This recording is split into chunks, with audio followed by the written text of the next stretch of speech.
Hi friends, welcome to Q&A episode number 143. Last Sunday Q&A వీడియోలో ఏదైతే మీరు comments చేశారో వాటిలో కొన్ని ఇంట్రెస్టింగ్ కామెంట్స్ని పిక్ చేసి ఈ వీడియో అయితే రికార్డ్ చేస్తా ఉన్నా. మీరు స్కిప్ చేయకుండా లాస్ట్ వరకు చూడండి.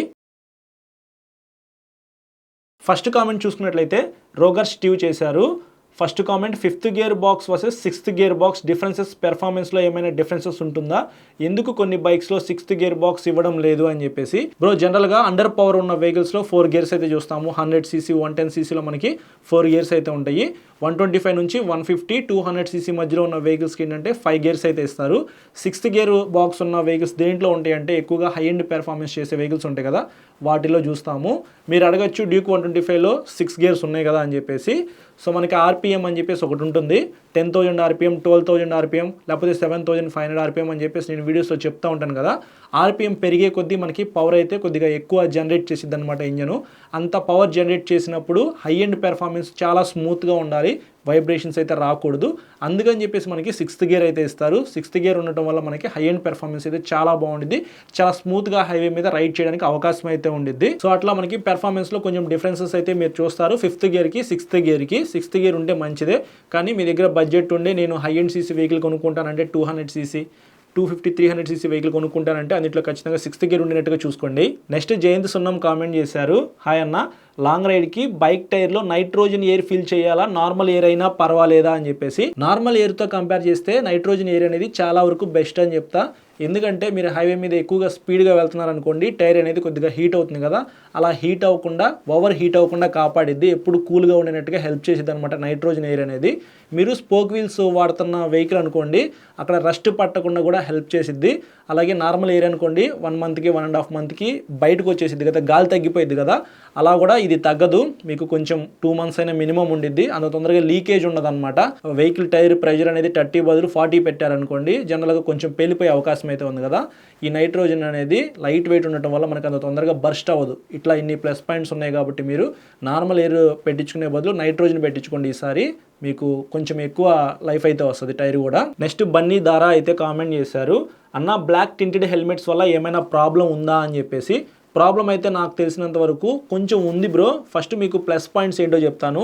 బ్లాక్ టింటెడ్ హెల్మెట్ ఉన్న వైజర్ మీరు కొనుక్కున్నట్లయితే మీకు డైరెక్ట్గా సన్ లైట్ అనేది మీ కళ్ళలో పడకుండా కొద్దిగా హెల్ప్ చేసిద్ది, చూస్తానికి లుక్ అనేది ఎన్హాన్స్ అయ్యిద్ది అనమాట, కొంచెం బాగుండిద్ది.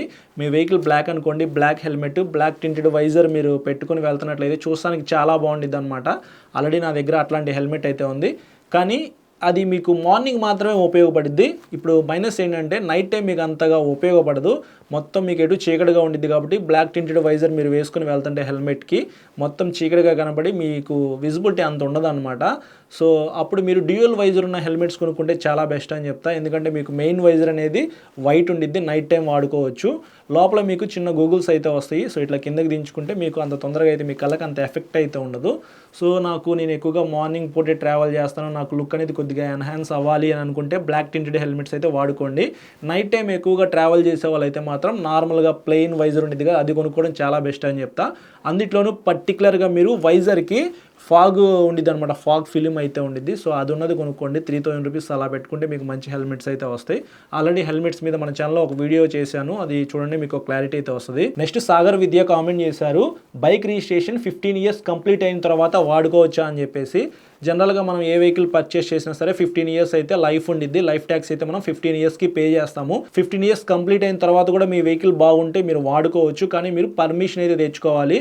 ఆర్టీఓ ఆఫీస్కి వెళ్ళి, సార్ నా వెహికల్ బాగుంది, నాకు మళ్ళీ ఇంకొక 5 years ఎక్స్టెండ్ చేయండి, లైఫ్ ట్యాక్స్ నేను మళ్ళీ పే చేస్తాను అని అంటే మాత్రం మీకు ఖచ్చితంగా ఫిట్నెస్ సర్టిఫికేట్ అయితే ఇస్తారు, మీరు అప్పుడు వాడుకోవచ్చు. మీరు మళ్ళీ ఆర్టీఓ ఆఫీస్కి వెళ్ళి పర్మిషన్ తీసుకొచ్చుకోవాలి అంటే వాళ్ళు ఖచ్చితంగా వెహికల్ చెక్ చేస్తారు. వెహికల్ చెక్ చేసేటప్పుడు అక్కడ ఆఫ్టర్ మార్కెట్ ఎల్ఈడి లైట్స్ అయితే ఏమీ ఉండకూడదు, ఎటువంటి మోడిఫికేషన్ అయితే జరగకూడదు. వెహికల్ ఫిట్నెస్ అయితే ప్రాపర్గా పర్ఫెక్ట్గా ఉండాలి, అప్పుడే మీకు మళ్ళీ ఎక్స్టెండ్ చేస్తారు. లేకపోతే ఆ వెహికల్ స్క్రాప్ కింద మీరు తీసేసేయటమే. వెహికల్ కండిషన్ బాగుంది, నేను ఇంకొక 5 years వాడుకోగలను అని అనుకుంటే అప్పుడు మీరు ఆర్టీఓ ఆఫీస్కి అయితే వెళ్ళి వాళ్ళని అడగండి, మిగతా ప్రాసెస్ మొత్తం వాళ్ళు మీకు క్లారిటీ ఇచ్చేస్తారు. నెక్స్ట్ కేఎస్ నిఖిల్ కామెంట్ చేశారు, డ్యూక్ 200కి 250కి 50K డిఫరెన్సెస్ అయితే ఉంది బ్రో, ఏది better value for money? Bro, ఒక 50,000 రూపీస్ డిఫరెన్సెస్ ఉంది అన్నారు కాబట్టి 50,000 రూపాయలు మీరు సేవ్ చేసుకుని డ్యూక్ 200 కొనుక్కోండి. లుక్ పరంగా మీకు చాలా బాగుండిద్ది, మైలేజ్ కూడా కొద్దో గొప్ప 250 మీద బాగానే వస్తుంది అనమాట. ఒక 35 kilometers దాకా మీరు ఎక్స్పెక్ట్ చేయొచ్చు. ఎకానమీలో రైడ్ చేస్తే. సో మీకు రెండింటిలో కూడా మెయింటెనెన్స్ అయితే సేమ్ ఉండిద్ది. డబ్బులు 50,000 రూపాయలు సేవ్ చేసుకొని కొంచెం మైలేజ్ ఇచ్చే డ్యూక్ 200 కొనుక్కోవడమే బెస్ట్ అని చెప్తాను. 2,40,000 రూపీస్ చేంజ్ అయితే ఉండిద్ది మీకు. అది best value for money vehicle అని నేను చెప్పను, ఎందుకంటే కేటీఎం వెహికల్స్ అయితే కొంచెం ప్రైస్ అయితే ఎక్కువే ఉంటాయి.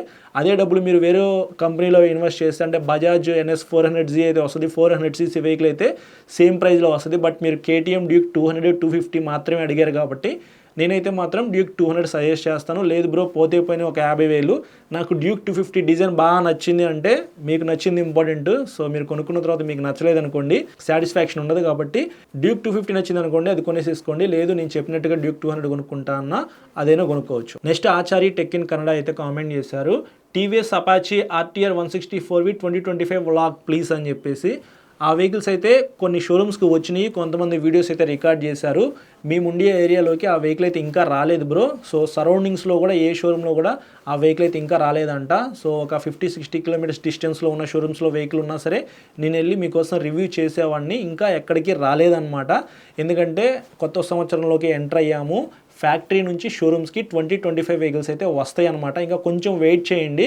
ఒకవేళ 2024 వెహికల్ ఉన్నా సరే నేను మీకు షూట్ చేసినా సరే తర్వాత 2025 వెహికల్ వచ్చిన తర్వాత ఏదైనా ఒక చిన్న ఫ్యూచర్ అనేది మీకు యాడ్ చేసి ఆ వెహికల్ లాంచ్ చేస్తే నేను మళ్ళీ రీషూట్ చేయాలి. ఇదంతా ఉండకూడదని చెప్పి కొద్దిగా లేట్ అయినా సరే మొత్తం ప్రాపర్గా మీ అందరికీ అర్థమయ్యేలాగా వీడియో రికార్డ్ చేసి అప్లోడ్ చేద్దామని చెప్పేసి కొంచెం వీడియోస్ అయితే రికార్డ్ చేయట్లేదు అనమాట. వెయిట్ చేయండి, 1 by 1 అయితే మొత్తం అప్లోడ్ చేస్తాను. మీరు ఏ వెహికల్ కొనుక్కోవాలన్నా సరే ఒక క్లారిటీ అయితే ఇచ్చేస్తాం మన ఛానల్లో. అలాంటి వీడియోస్ అయితే ఫ్యూచర్లో వస్తాయి. నెక్స్ట్ వీరు కామెంట్ చేశారు, టీవీఎస్ రోనిన్ బేస్ వేరియంట్ ఎలా ఉండిద్ది బ్రో, ఆర్ ఇంకా బెస్ట్ వెహికల్ ఉన్నాయా బ్రో అని చెప్పేసి. టీవీఎస్ రోనిన్ బేస్ వేరియంట్ కొనుక్కోవడం వేస్ట్ అని చెప్తాను. 1,85,000 to 1,90,000 రూపీస్లో మీకు ఆ వెహికల్ అయితే లభించింది. 225cc upside down suspension, block pattern tyres, ground clearance అయితే కొంచెం ఎక్కువ ఉండిద్ది. ఫ్యూయల్ ట్యాంక్ కూడా మెటల్ అయితే ఇచ్చారు.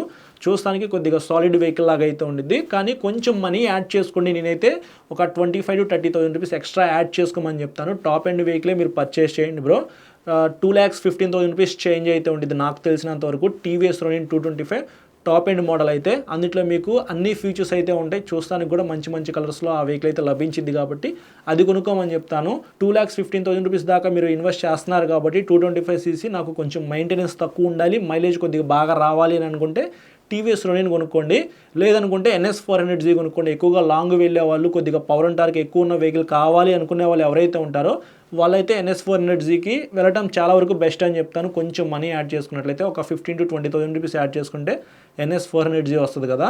ఒకసారి ఆలోచించండి బ్రో, మీరు ఆ వెహికల్ ఎందుకు కొనుక్కుందాం అనుకుంటున్నారు, దాన్ని బట్టి మీకే ఒక క్లారిటీ అయితే వచ్చేస్తుంది. ఫైనల్ కామెంట్ చూసుకున్నట్లయితే SR క్రియేషన్స్ చేశారు, హాయ్ అన్న, హెల్మెట్ కొనాలనుకుంటున్నా, ఎగ్జార్ తీసుకోవాలా లేదా ఇగ్నైట్ తీసుకోవాలా అని కన్ఫ్యూజన్లో ఉన్నా, మీరు బోత్ హెల్మెట్స్ యూజ్ చేస్తున్నారు కదా కొంచెం చెప్పండి అన్న అని చెప్పేసి. ఇగ్నైట్ హెల్మెట్ అయితే నేను బ్లాక్ కలర్ది పర్చేస్ చేశాను. లైట్ వెయిట్ అయితే ఉంది బ్రో. 3,500 రూపాయలకి ఫ్లిప్కార్ట్లో నేను పర్చేస్ చేశాను. అది నేను చాలా రోజుల నుంచి యూజ్ చేస్తున్నాను. స్టిల్ నేను ఇప్పటికీ ఆ హెల్మెటే యూజ్ చేస్తున్నాను. డబుల్ వైజర్ అయితే వస్తుంది, యాంటీ ఫాగ్ ఫిలిం అయితే ఉండిద్ది, క్లియర్ వైజరు.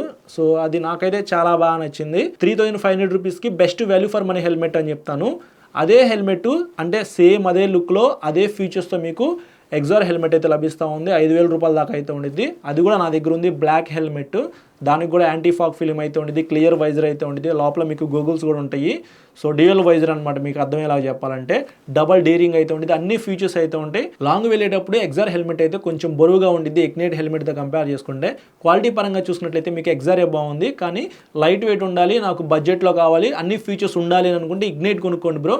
లేదు నాకు మంచి క్వాలిటీ ఉండాలి, పోతే పోయిన ఒక 1,500, కొంచెం వెయిట్ అయినా పర్వాలేదు, నేను మోయగలను అని అనుకుంటే మీరు ఎగ్జార్ హెల్మెట్ కొనుక్కోండి. లేదనుకుంటే ఇంకొక 4,000-5,000 రూపీస్ యాడ్ చేసుకుంటే 7,000 నుంచి 10,000 రూపీస్ మధ్యలో మీకు కార్బన్ ఫైబర్ హెల్మెట్స్ అయితే ఉంటాయి. అవైతే ఇంకా లైట్ వెయిట్ అయితే ఉంటాయి. వన్ టైం ఇన్వెస్ట్మెంట్ లాగా ఆలోచించుకునే మాట అయితే అవి కొనుక్కోవడానికి ట్రై చేయండి. సో ఇది ఫ్రెండ్స్ ఈ సండే Q&A అయితే చాలా ఇంట్రెస్టింగ్గా కామెంట్స్ అయితే చేశారు. మీకు ఏమైనా డౌట్స్ ఉంటే నెక్స్ట్ సండే నేను ఆన్సర్ చేస్తాను. ఈ వీడియో కింద కామెంట్ అయితే చేయండి. ఒకే ఒక్క బైక్ న్యూస్ అయితే ఉంది.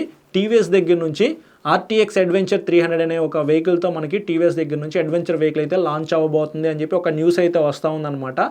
RTR 310 ఉంది కదా, సో ఇది RTX 300 అనమాట. 300cc ఇంజిన్ ఉండిద్ది. Basically 299cc liquid cooled DVS ఇంజిన్తో మనకి అడ్వెంచర్ వెహికల్ అయితే టీవీఎస్ దగ్గర నుంచి ఒకటి రాబోతా ఉంది.